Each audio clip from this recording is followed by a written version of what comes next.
A partir de este momento y por una hora, Radio Cultura presenta Confines del Conocimiento.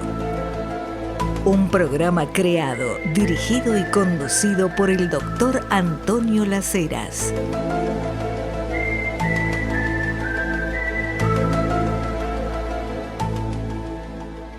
Un tema clave para cuando estamos hablando de confines del conocimiento es referirnos a nosotros, los humanos. Y fíjense que lo habitual es que, refiriéndonos a los humanos, hablemos de lo psicosomático, el cuerpo y el psiquismo. El cuerpo que tiene una ubicación física perceptible y lo psíquico que no tiene ubicación física, es del orden de lo no físico.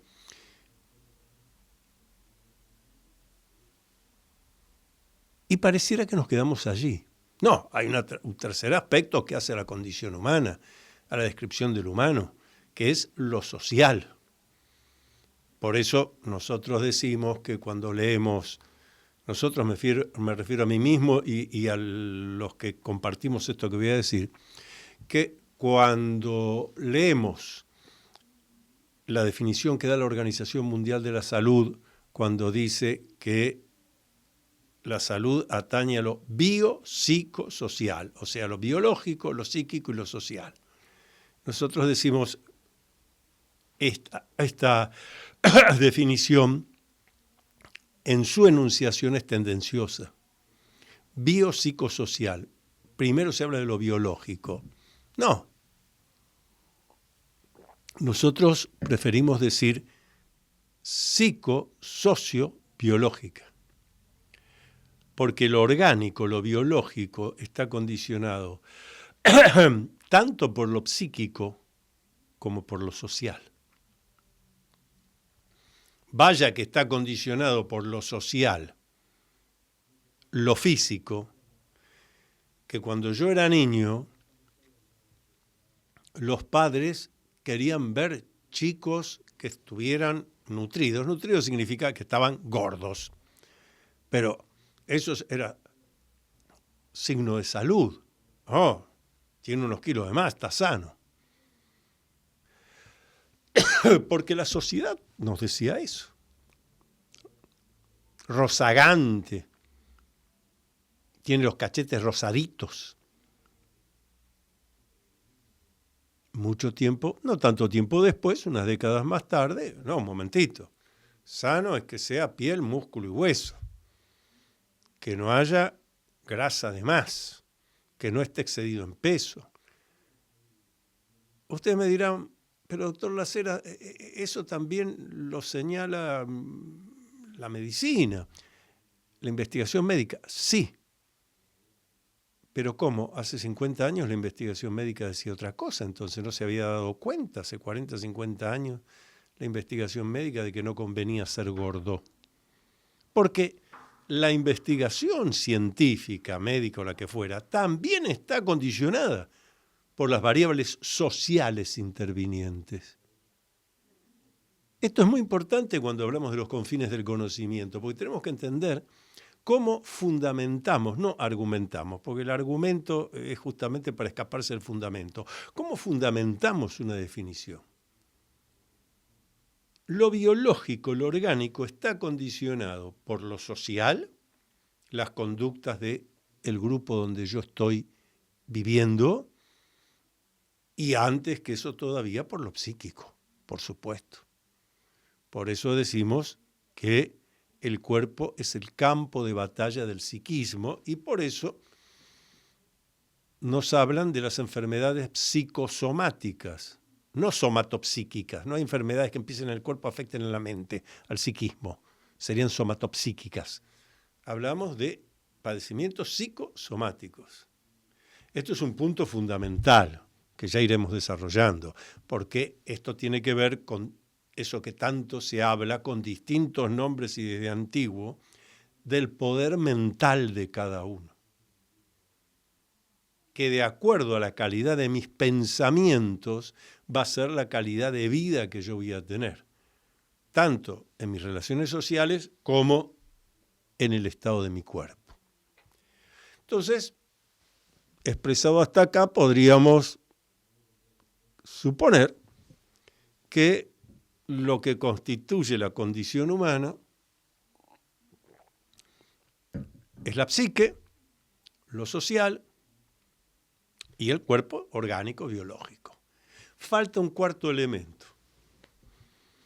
Falta un cuarto elemento que, sin embargo, estuvo siempre presente en la historia de la humanidad con distintos nombres y que desde 1930 para acá, con los primeros estudios académicos, laboratorios de investigación con metodología científica, llamamos lo parapsicológico. Lo parapsicológico está presente en cada uno de nosotros, aunque se manifieste de manera espontánea y errática. Pero lo parapsicológico hace a la condición humana. Si yo tengo que definir entonces, a ver, ¿qué es una persona humana?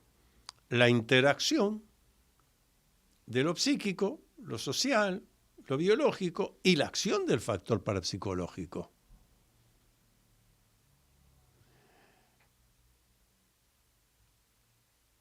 La existencia del factor parapsicológico ya es algo indiscutible. Quienes quieran discutir o negar su existencia, bueno, yo les recomiendo que estudien. Hay cantidad de libros, de investigaciones metodológicas, publicadas hace muchísimo, todas en un ámbito siguiendo la metodología de la investigación científica, que demuestran que en determinadas condiciones el ser humano cuenta con un factor especial por el cual puede actuar, comunicarse, conocer sin intervención de los 5 sentidos.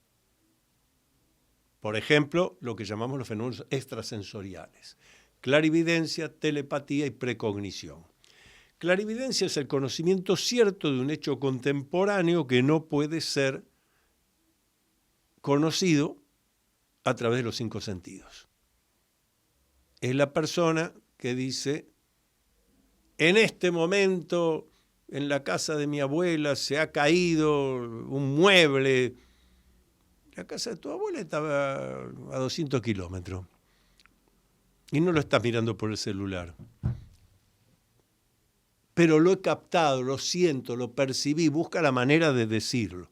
A los minutos llama la abuela o alguien de la casa diciendo, mirá, pasó esto, se cayó. ¿Cómo lo percibió? Clarividencia, es un fenómeno parapsicológico extrasensorial. Telepatía, el conocimiento de un contenido mental, de algo que está pensando otro y que otra persona, o más de una persona, lo captan a distancia. Dicho sea de paso, esto ya fue admitido por muchos investigadores, el mismo Sigmund Freud, un creador del psicoanálisis, de la moderna psicología del inconsciente, en un trabajo titulado Psicoanálisis y Telepatía, él reconoce que no tiene dudas de que transmitir un pensamiento a distancia a otra persona es algo que está en la condición humana. Y dice más, dice, esa debe haber sido la manera en que los antiguos en la caverna, en la cueva, se comunicaban. No hablemos luego de Carl Gustav Jung, que ya en la clasificación de los sueños, él pone los sueños parapsicológicos, los sueños en paralelo, los sueños proféticos, que es cuando alguien capta algo que le va a pasar parapsicológicamente a la comunidad donde vive o la familia donde está. Y toda la investigación que se ha hecho en laboratorio, acá en la Argentina, no dejemos de recordar el laboratorio de parapsicología que estuvo en el Instituto de Parapsicología de la Universidad de El Salvador, instituto que estaba a cargo del licenciado en filosofía y sacerdote jesuita, maestro mío, Enrique Novillo Paulí. Y ahí se hicieron investigaciones con la metodología de investigación científica, demostrando cómo el factor parapsicológico actúa favorablemente a veces, desfavorablemente, pero actúa. Hay algo en nosotros. Ahora, ustedes me dirán, bueno, pero ¿cuál es la razón por la cual esto no lo podemos hacer cotidiano? Llamémosle a voluntad. Yo dije, el fenómeno parapsicológico es espontáneo y errático. ¿Por qué no podemos hacerlo tal como miramos? Levanto la vista y por más que sea de noche, lo que fuera, veo, hay luces, etc. Bien, sin dificultad. Y la razón es muy simple. Porque desde lo más remoto de la antigüedad nos dijeron que estos fenómenos parapsicológicos eran producto de los dioses, de los demonios, de los espíritus, de las almas en pena, etcétera, etcétera.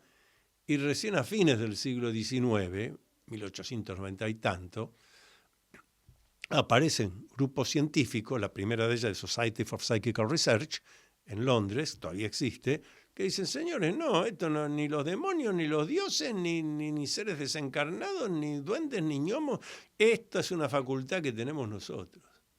Y no solamente los fenómenos extrasensoriales, clarividencia, telepatía, precognición, sino también la posibilidad de actuar en el mundo exterior sin intervención de la fuerza muscular, lo que se llamaba psicoquinesis, telequinesis. Nosotros preferimos llamar psiquinesis, o sea, un movimiento producido por el factor parapsicológico. Bueno, la interacción de estos cuatro elementos, lo psíquico, lo social, lo biológico y lo parapsicológico, son lo que constituyen al ser humano, a lo humano. El factor parapsicológico no lo tienen ni los vegetales ni los animales. Sí, es verdad que nosotros podemos influir sobre ellos con nuestro factor parapsicológico. Les comento, antes de hacer la primera pausa, les comento preguntas, ideas, sugerencias. Los que están preguntando sobre los cursos que doy, los libros que he publicado, les voy a dar mi WhatsApp. No llamen por teléfono porque no atiendo, pero pueden directamente mandarme mensajes de texto, tampoco largos discursos, mensajes de texto a mi WhatsApp, que es 11 49 49 28 50. 11 49 49 28 50. Primera pausa. Todas las actividades del Dr. Antonio Las Heras, investigaciones, cursos, libros publicados, conferencias, están en su web www.antoniolaceras.com. Entonces, recuerda visitar www.antoniolaceras.com.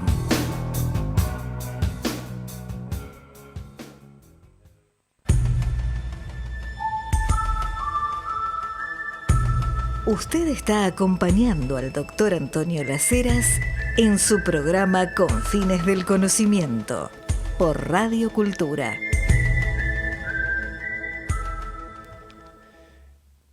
Es muy importante, entonces, tener en cuenta que cuando hablamos de la condición humana, incluimos el factor parapsicológico. Ahora, faltan pocas semanas, 4 de septiembre, se cumple un nuevo aniversario del Día del Parapsicólogo Argentino. ¿Por qué el 4 de septiembre es Día del Parapsicólogo Argentino? Muy simple. 4 de septiembre de 1981, pasó un tiempo ya, inauguramos aquí en la ciudad de Buenos Aires lo que se llamó Primer Congreso Argentino de Parapsicología. Debiéramos haberlo llamado Primer Congreso Latinoamericano, Sudamericano de Parapsicología, pero la intención de quienes organizamos esto, que fue una entidad que duró algunos años, tenía el sentido, era esto, estudiar, investigar, difundir parapsicología, se llamó WAPE, Grupo Universitario de Estudios e Investigaciones en Parapsicología. Grupo Universitario de Estudios e Investigaciones en Parapsicología, porque todos los que formábamos parte teníamos alguna carrera universitaria, o éramos profesores de la universidad, o algunos tenían más de una carrera. ya vamos a ver, y algunos eran notables. 4 al 6 de septiembre de 1981, primer Congreso Argentino de Parapsicología. Y yo les decía, podríamos haberlo llamado de latinoamericano también, porque tuvimos la presencia de varios miembros de la comisión directiva del entonces Instituto Paraguayo de Parapsicología, con sede en Asunción del Paraguay, una comitiva del Uruguay a cargo del profesor Dándolo Torripache, de la República Oriental del Uruguay.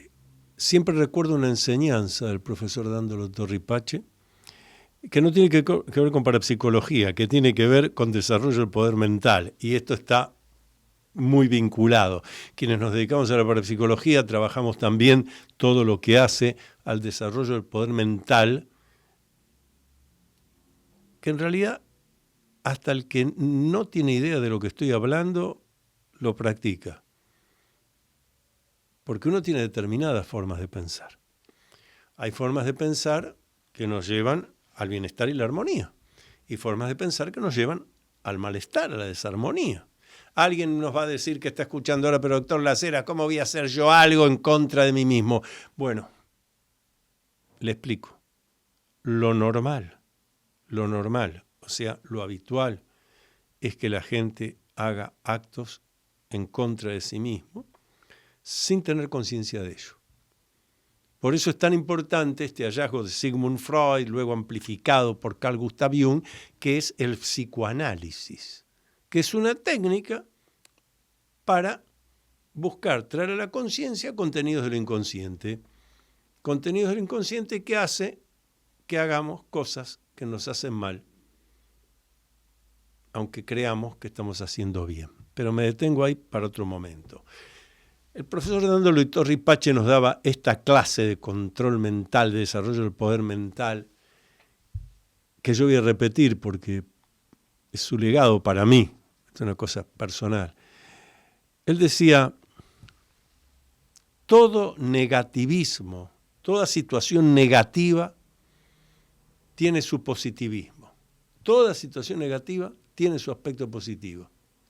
Solo la persona inteligente sabe encontrarlo. Bueno, eso es clave porque lo normal es encontrar a la gente en eso que Carl Gustav Jung llamó el arquetipo del inválido. Y yo diría el arquetipo del quejoso, de la víctima. Ay, mirá, a mí me pasa esto, mirá cómo me pasó esto, mirá cómo me pasó aquello, pobre yo que me pasó todo esto. El arquetipo de la víctima, del inválido, del que se autodestruye. Mientras que lo que el profesor Dándolo Torripache nos dice, todo negativismo, toda situación negativa tiene un aspecto positivo, es de persona inteligente saber encontrarlo. Pero claro, porque la vida es eso, estar vivo es eso, no ser un humano convertido en vegetal, no. Estar vivo es eso. Estar vivo es, me levanto, hay una dificultad, un problema, un imprevisto, a ver cómo lo resuelvo. Es un desafío que me pone la vida para que yo avance, para que yo siga el recorrido de lo que Jung llamó la individuación, es decir, la evolución. Porque si yo me quedo en un momento de mi vida y sigo repitiendo más de lo mismo, bueno, ya está, ya envejecí, la vejez es eso. La vejez no es una cuestión de edad cronológica. La vejez es una cuestión de edad psicológica, de programación psíquica, de vuelta de poder mental. No, yo ya llegué a esta edad, a este momento de mi vida, ya me jubilé. Nadie pone en duda que se jubile, pero jubilarse es una cuestión administrativa. No es jubilar su mente y su cuerpo. Esto lo explica muy bien, si no lo leyeron, el libro sobre el tema de la vejez del doctor Pacho O'Donnell, léanlo o escuchen sus publicaciones, los vivos que hace en Instagram, porque justamente, y lo puede decir él como un hombre que ya pasó los 80 hace un rato, No hay tal vejez. Lo que hay es un momento nuevo de la vida en el que uno debe empezar a dedicarse, para lo cual primero hay que pensar reflexivamente y creativamente, ¿qué cosas no hice que ahora puedo hacer? ¿Qué cosas, qué deseos positivos de vida no hice que ahora puedo hacer? Ahora que tengo tiempo. Cada momento de la vida implica ciertas cosas para hacer y otras que van a venir. Entonces, la idea de vejez como objeto descontinuado que queda ahí a un costado es una decisión personal.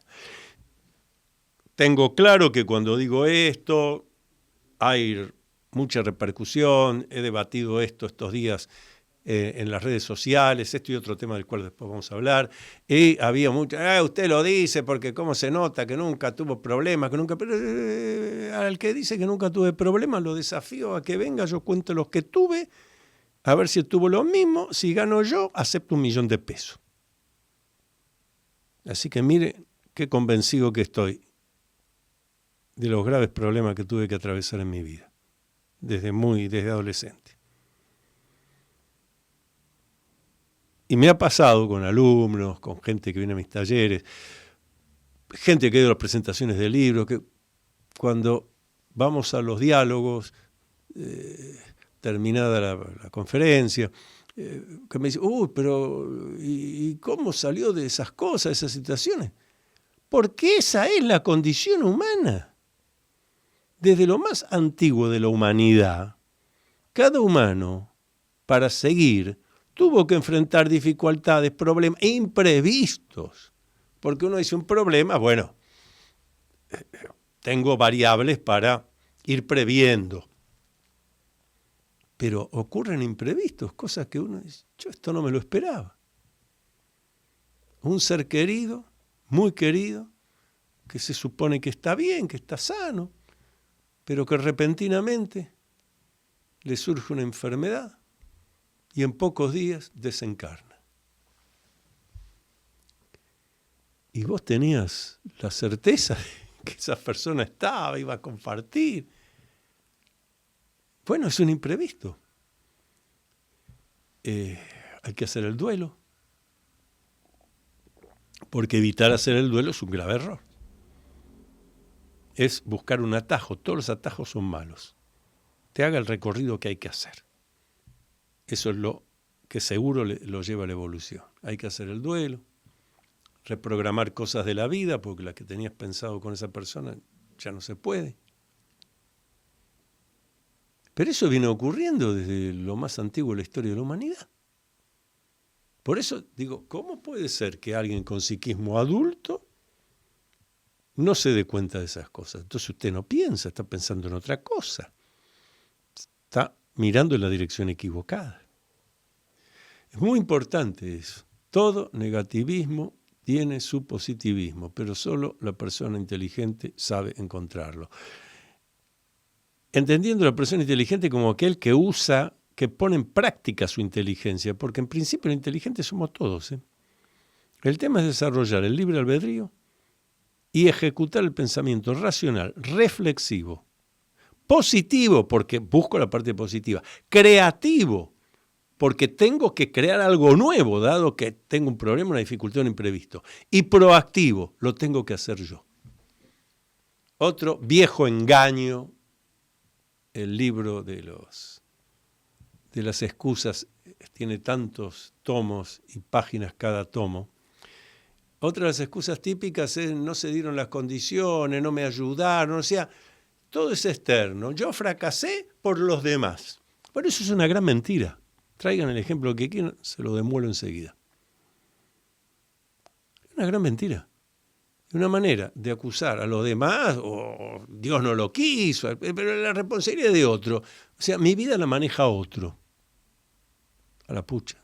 Si tu poder mental está dirigido a que la vida la maneja otro de manera inconsciente, ni siquiera se te ocurrió ponerte a pensar en ese sentido, lo importante es el psicoanálisis, hay que psicoanalizarse. Sigo con con aquel 4 de septiembre de 1981, 4 al 6 de septiembre de 1981, hicimos el primer Congreso Argentino de Parapsicología, la delegación del Instituto Paraguayo de Parapsicología, el grupo de la República Oriental del Uruguay, el grupo de Chile, de Bolivia, de Brasil, vinieron muchos, y sobre todo invitamos especialmente al que en ese momento era el máximo referente de la parapsicología en el mundo hispanoparlante, el profesor, doctor y sacerdote jesuita Oscar González Quevedo. González Quevedo dio varias clases magistrales, estuvo también, como dije, el licenciado Enrique Novillo Paulí, y después personalidades del campo de las ciencias humanísticas también, importantísimas. Decanos de universidades como el doctor Aldo Imbriano, el doctor Humberto Miguel Bono, el rector de la Universidad Argentina, John Fitzgerald Kennedy, primer rector y cofundador, el profesor doctor y filósofo Miguel Herrera Figueroa. Tuvimos participación, no me voy a olvidar de uno de los fundadores de la Asociación Psicoanalítica Argentina, convencido de la existencia de lo parapsicológico, ya desde el mundo intrauterino, ya en el feto, decía él, ya está activo, y más que nunca, lo extrasensorial parapsicológico, el doctor Arnaldo Raskowski, y uno de los grandes estudiosos de las medicinas alternativas, el doctor Samuel Tarnopolsky, entre muchos otros. Un congreso único. Entonces, como se inauguró aquel 4 de septiembre de 1981, varios años después, en otro congreso de argentino de parapsicología, se decidió que el 4 de septiembre fuera el Día del Parapsicólogo Argentino.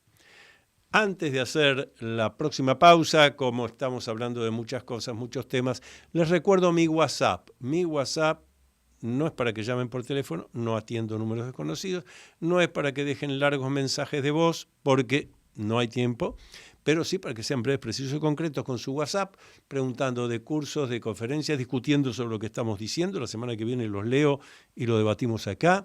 Y mi WhatsApp es 11 49 49 28 50. 11 49 49 28 50. Pausa.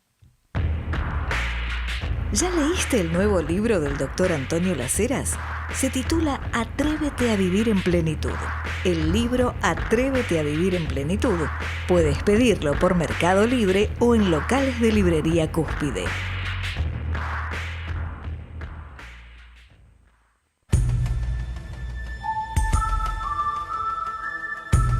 Usted está acompañando al doctor Antonio Las Heras en su programa Confines del Conocimiento, por Radio Cultura.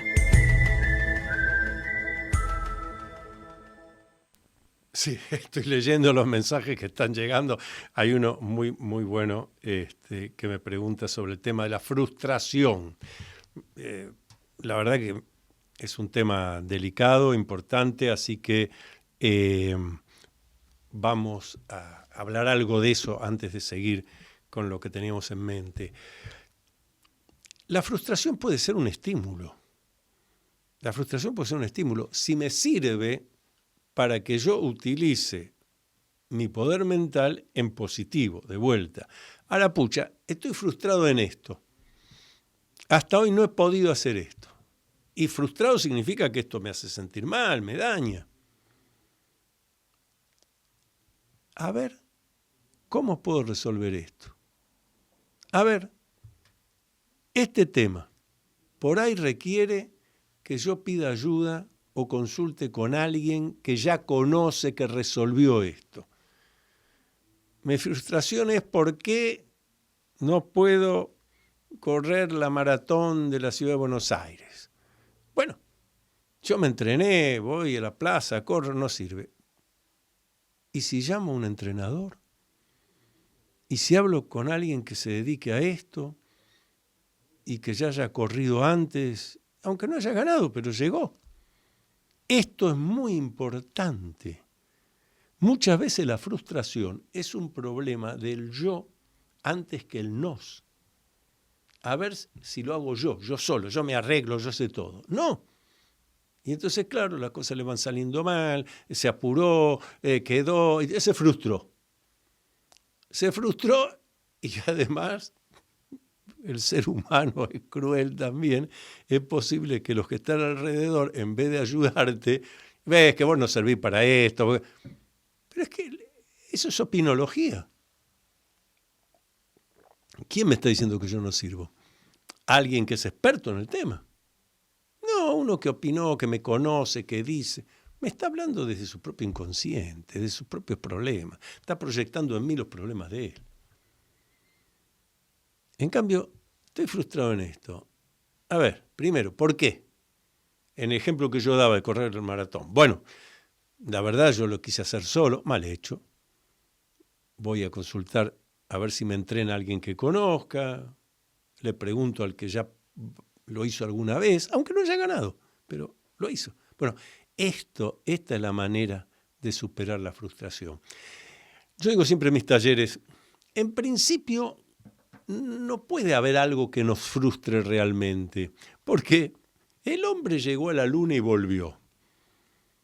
Las necesidades nuestras suelen ser bastante menores de esas. Yo por lo menos hasta ahora no tuve ni alguien que llamara al programa, ni algún alumno, ni alguien que fuera a la presentación de un libro mío y que me diga, ¿sabe lo que pasa? Yo estoy viendo a ver cómo podemos ir a la luna. Que igual también se podría. Bien, hable con SpaceX de Elon Musk, se suma al grupo. Bien, pero no me ha pasado eso. En general, como esta persona que me consultaba recién al WhatsApp sobre frustración, es porque no le hemos dedicado el tiempo necesario a lo que estamos haciendo. Me frustré porque en realidad estaba ocupado en otra cosa. En general es así.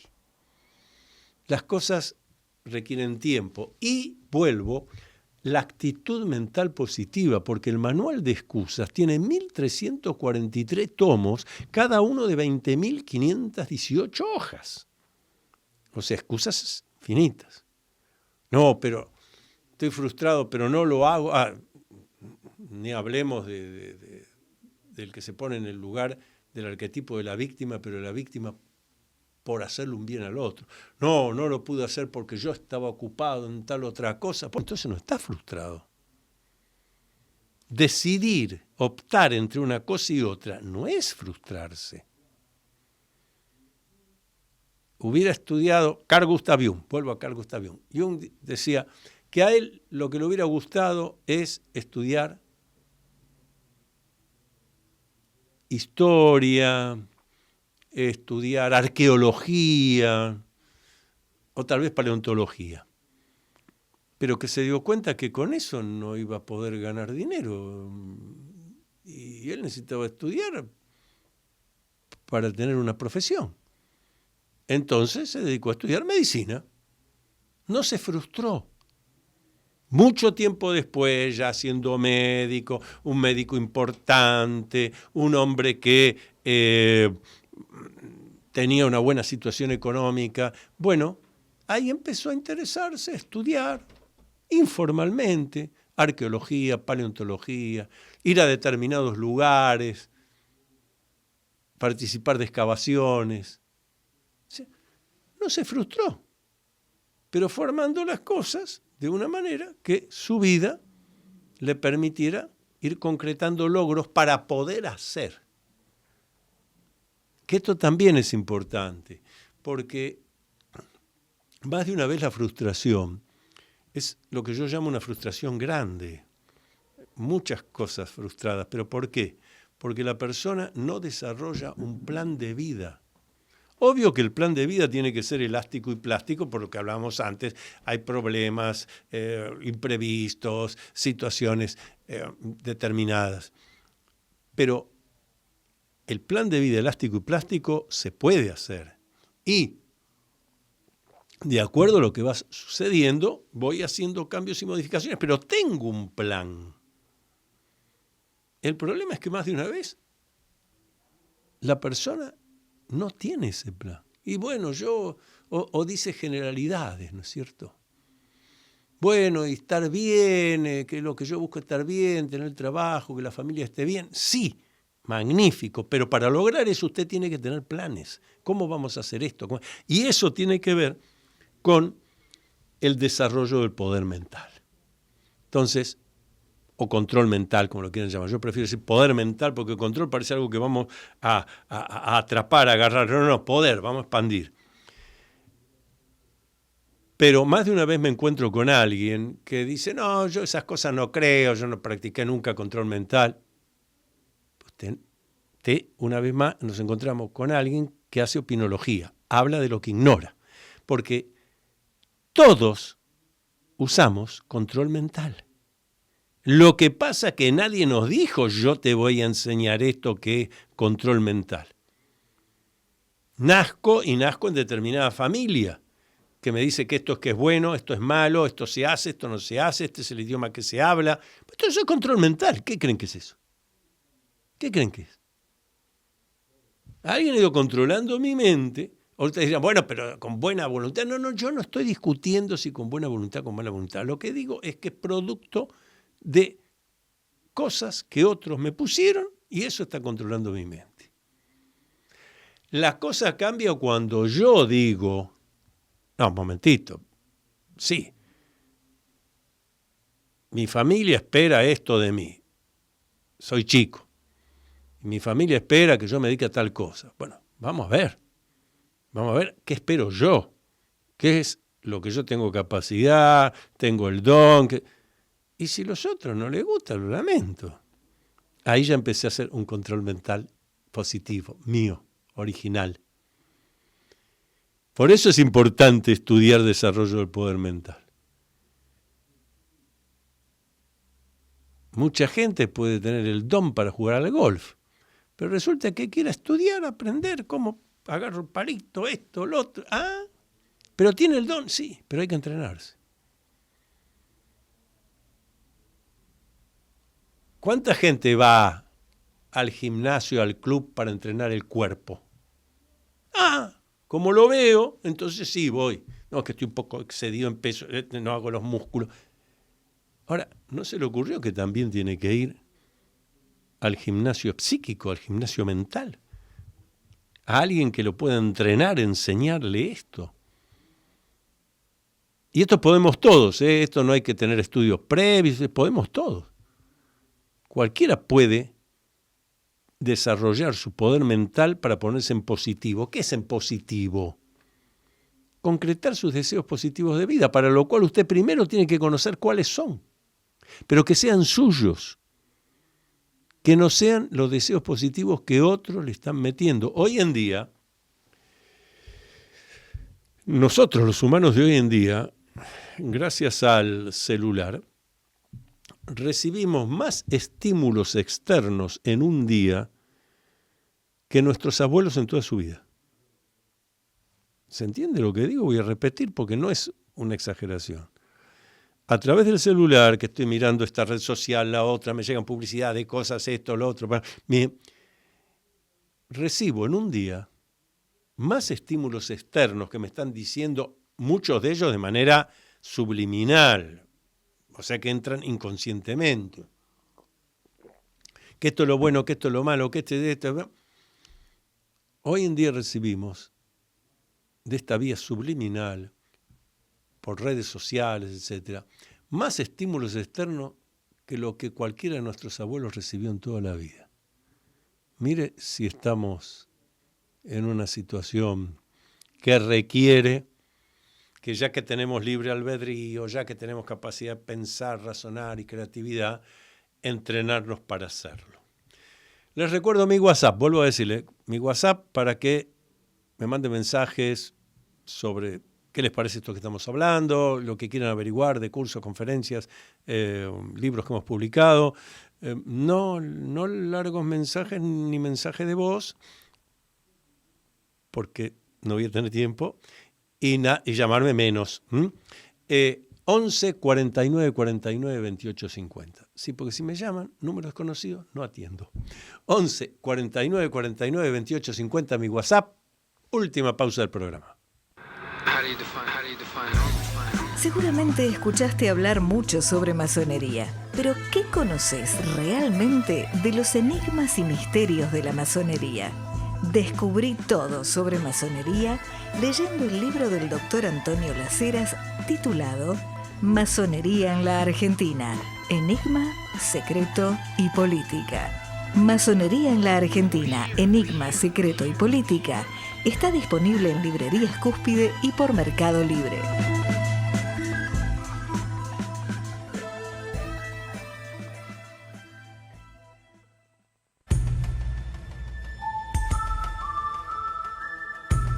Usted está acompañando al doctor Antonio Las Heras en su programa Con Fines del Conocimiento por Radio Cultura. Deseos positivos, me río porque están hablando acá de deseos positivos de vida y ya rápidamente me dijeron, nosotros conocemos cuál es uno de mis deseos positivos de vida. Pero esto es verdad, pero además dicho en términos de lo que a uno le hace bien. Me estaban diciendo, termina el programa y te vas con los amigos al restaurante del Club del Progreso, ahí en Sarmiento 1334. Por supuesto. Pero lo fundamento, y tiene que ver con lo que veníamos hablando, ¿cómo no vamos a ir a un lugar que, aún estando a pocas cuadras del Obelisco, está siempre tranquilo? Te atienden bien. Sea que desayunás, que almorzás, que la media tarde, que es algo... Si van a la media tarde, no hayan almorzado, acuérdense lo que les digo. Y la cena tranquila que vamos a tener ahora con algunos amigos del campo filosófico. Club del Progreso, restaurante. Si se meten en Instagram van a ver que tienen como 1 millón de seguidores, lo cual demuestra que no soy el único que piensa así. Ahí en Sarmiento 1334, pocas cuadras del Obelisco. Bueno, dentro de un rato termina el programa, vamos para allá. Así funciona, así funciona. El estado de armonía, el estado de bienestar, en general es un estado simple. Somos nosotros los humanos que complicamos. Y muchas veces complicamos por falta de lectura, de estudio, de conocimiento, de escuchar cursos, conferencias de gente que esclarece y que además se puede discutir. Fíjense lo siguiente. Los de mi grupo etario, que estuvimos en la universidad hace 40 años, todos, la cátedra de biología, todos nos enseñaron, porque la ciencia así nos lo enseñaba, porque las investigaciones científicas de ese momento así lo determinaban, el problema de lo genético. Entonces era muy importante, importantísimo, que, sobre todo para uno mismo, conocer, qué enfermedades habían tenido mis padres, mis abuelos, mis tíos, por el lado materno, por el lado paterno, porque había una probabilidad, dije probabilidad, o sea, un cálculo estadístico, de que si mi abuelo había tenido tal cosa y mi mamá tal otra, la misma, yo también tuviera, la genética. Esto se enseñaba así. Y recuerdo, mucho tiempo después, conversar con un médico muy conocido, pero no voy a dar el nombre, que él me decía, yo tuve 2 veces cáncer, y se lo había podido atender a tiempo, todo, pero tuve 2 veces cáncer. Yo hice todo el árbol genealógico, y hasta lo más remoto que pude encontrar, ni en mi familia paterna ni en mi familia materna tuvieron cáncer. ¿Qué es esto que me pasó a mí? No tiene una base genética.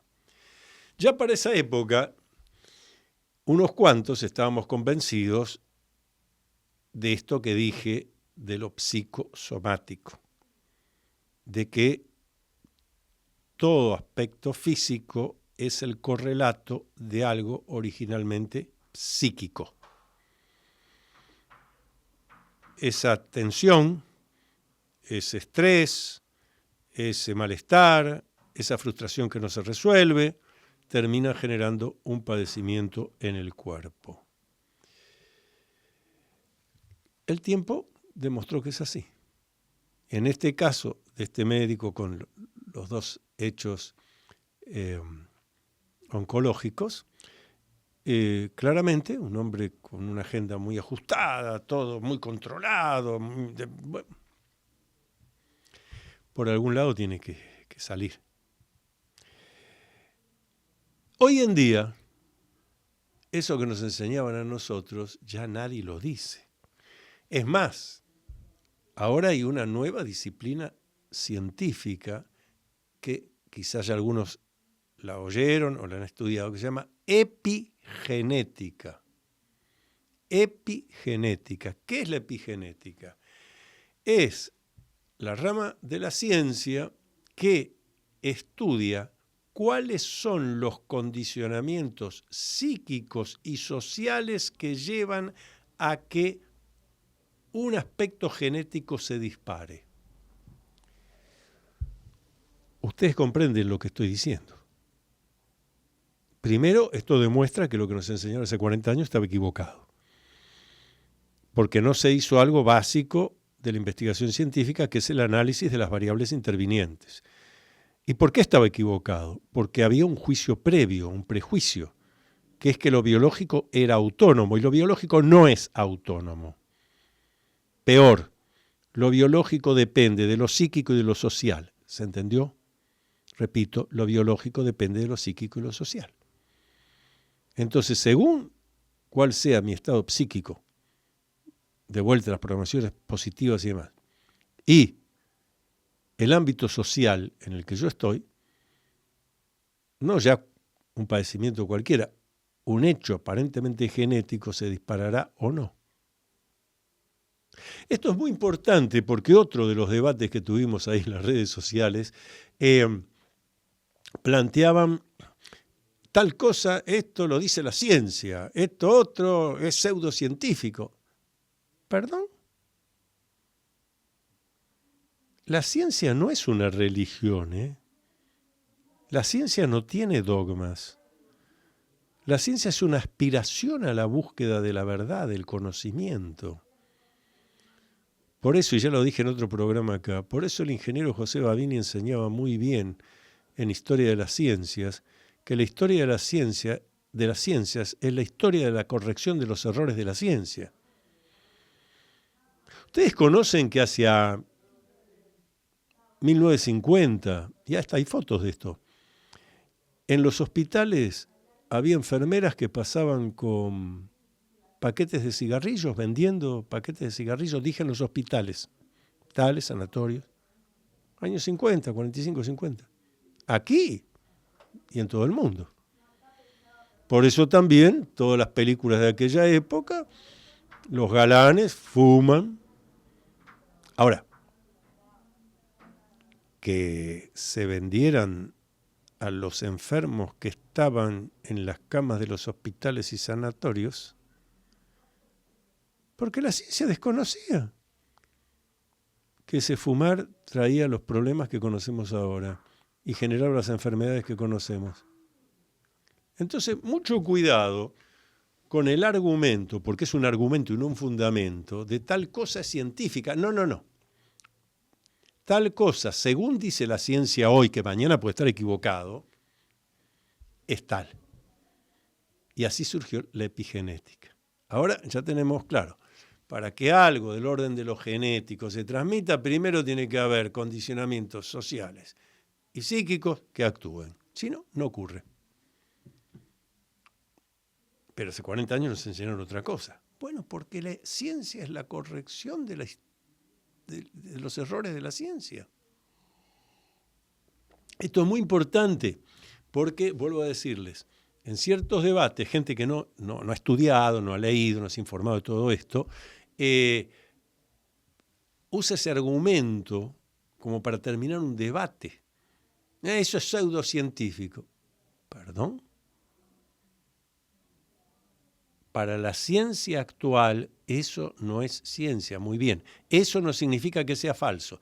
Es el tema del psicoanálisis, que obviamente yo propongo y defiendo al 100%, conozco lo bien que hace, si la tarea psicoanalítica se hace bien, que incluye que el psicoanalizado se atreva a hacer los cambios que hay que hacer, porque si no, aquel viejo chiste que le escuché hace años a unos psicoanalistas freudianos, no eran lacanianos, freudianos en aquella época, que decían que tal persona había estado durante 3 años psicoanalizándose 4 veces por semana. ¿Y cómo le fue? Bárbaro. Ya publicó el libro Mi neurosis y yo. No, esa no es la idea. La idea no es que uno sea un conocedor de la neurosis que uno padece, no, sino que uno conozca por qué hay esas programaciones psíquicas negativas, por qué hay esas cosas de lo inconsciente, me hago cargo, corrijo y adelante. Lo que Jung llamó el principio de individuación, voy evolucionando. De eso se trata. Y entonces en esos debates de, pero el psicoanálisis es una pseudociencia. No, lo que el psicoanálisis no es una ciencia, ni tiene ambición de serlo. Es una técnica que a usted le sirve para llevar a la conciencia contenidos de lo inconsciente. Y usted se hará cargo de eso. Y se puede hacer cargo cambiando las cosas o se puede hacer cargo dejando todo como está, porque por algo titulé uno de mis libros Atrévete a vivir en plenitud. Vivir en plenitud es para atrevidos, para el que se atreve. No es fácil. Es simple, pero requiere perseverancia. Y digo no es fácil porque todo lo fácil es malo. ¿No? Fácil son los caminos en bajada, pero a gran velocidad te estrellas, te lastimas.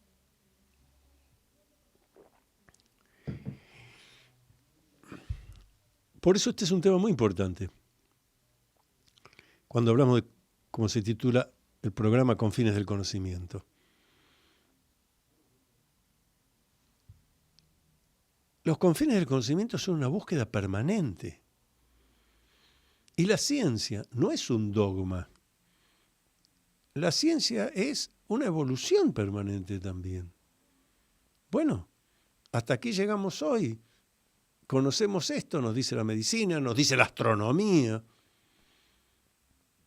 nos dice la geología, nos dice la biología, nos dice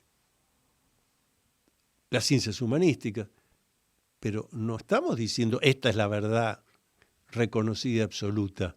Estamos diciendo hasta aquí llegamos, esto es lo que conocemos. Quería transmitir esto con mucha claridad. Seguimos siendo buscadores de algo que todavía no hemos encontrado. El conocimiento. Seguimos la semana que viene. Les recuerdo mi WhatsApp 11 49 49 28 50. 11 49 49 28 50. Volvemos miércoles que viene 20 horas acá por Radio Cultura. Luminoso abrazo para todos. Luminoso abrazo. Hasta aquí, usted acompañó al doctor Antonio Las Heras en su programa Con fines del conocimiento. Regresamos el próximo miércoles a las 20 horas por Radio Cultura.